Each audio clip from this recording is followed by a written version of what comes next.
اور شدید العقاب ہے، بڑے سخت عذاب والا ہے. یعنی یہ آیت وعدہ کے بعد آیت وعید ہے. وعدہ کیا ہے؟ خیر کا اور رحمت کا، گناہوں کو بخشتا ہے، توبہ قبول کرتا ہے.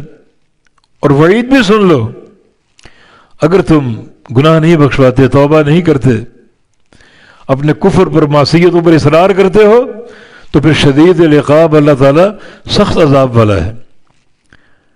ذی الطول، اور بڑا احسان والا ہے، فضل والا ہے. تو ان 4 صفات میں 3 صفات اللہ تعالیٰ کی رحمت کی صفات ہے. ایک صفت اس کے وعید کی صفت ہے کہ وہ شدید عذاب والا ہے. تو اس کا مقصد کیا ہے؟ چونکہ پیچھے کفار قریش ہی مخاطب ہیں، ان کو بتایا جا رہا ہے کتاب اللہ کی طرف سے آئی ہے، اور ساتھ ترغیب دی جا رہی ہے کہ تم انکار نہ کرو، قبول کر لو. قبول کرو گے تو اللہ تعالیٰ سارے گناہ بخشنے والا ہے اور ہر توبہ قبول کرنے والا ہے. اور اگر توبہ نہیں کرتے تو اللہ شدید عذاب والا بھی ہے، اور اگر توبہ کر لیتے تو اللہ تعالیٰ ذی الطول ہے، بڑا احسان کرنے والا، بڑا فضل کرنے والا. تو اس مقام پر وعدہ بھی ہے اور وعید بھی ہے، رحمت کا اعلان بھی ہے اور عذاب کا اعلان بھی. یہ اسلوب قرآن میں بار بار استعمال ہوا، نبئ عبادی انی انا الغفور الرحیم وان عذابی هو العذاب العلیم. خبر دو میرے بندوں کو کہ میں غفور الرحیم ہوں، خوب بخشنے والا، خوب رحم کرنے والا، مگر ساتھ یہ بھی بتا دو کہ میرا عذاب بھی بڑا شدید ہے. وعدہ اور وعید. اور ایک اور مقام پر فرمایا عذابی اصیب بہ من اشاء رحمتی وسعت کل شیء.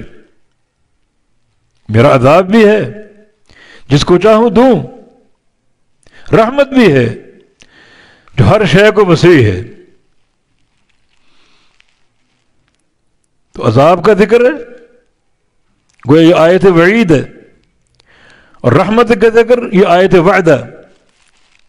آیات وعدہ میں اللہ تعالیٰ کی رحمت کا ذکر ہے، نعمت اور جنت کا ذکر ہے، اور آیات وعید میں اللہ تعالیٰ کے عذاب کا، اس کی تنبیہ کا، اس کی ناراضگی کا اور اس کے غصے اور غضب کا ذکر ہے.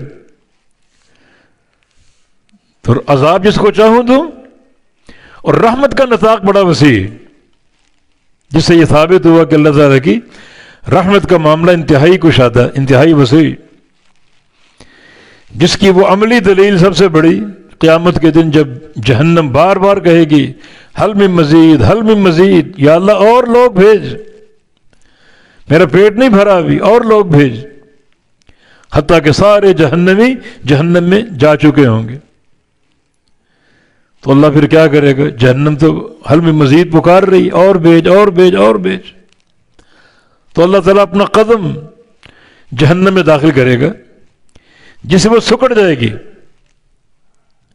تنگ ہو جائے گی. اب وہ کہے گی قط قط و عزت ہے، تیرے عزت کی قسم، بس بس بس بس، اب میں بھر گئی. تو اس طرح اللہ تعالیٰ عذاب کو تنگ کر دے گا. جنت کا معاملہ بھی یہی، جنت کو بھی بھرنا ہے، اللہ کا وعدہ ہے، جنت کو بھی بھرنا ہے، جہنم کو بھی بھرنا ہے. جہنم کو بھرنے کا طریقہ آپ نے سن لیا، اللہ اس کا دائرہ ہی تنگ کر دے گا. اور جنت بھی بڑی کشادہ، جنتی جا رہے ہیں، خوب جا رہے ہیں، حتیٰ کہ تمام جنتی ختم ہو گئے، مگر جگہ بہت باقی. تو اللہ تعالیٰ جنت کے دائرے کو تنگ نہیں کرے گا، رحمت میں کشادگی اور وسعت ہے. ینشئ اللہ لہا خلقا آخر، اللہ تعالیٰ ایک اور مخلوق پیدا کر دے گا. یسکنہم فضل جنتہ، اور اس نئی مخلوق کو، نئے بندوں کو جنت کے جو بقیہ حصہ ہے، جو باقی بچ چکا، ان میں بسائے گا. جنت کو تنگ نہیں کر، رحمت تنگ نہیں ہوتی. تبھی تو اللہ تعالیٰ سے مکرم سوال کریں کہ رحمت کا ایک قطرہ ہی عطا فرما دے، بیڑا پار ہو جائے گا۔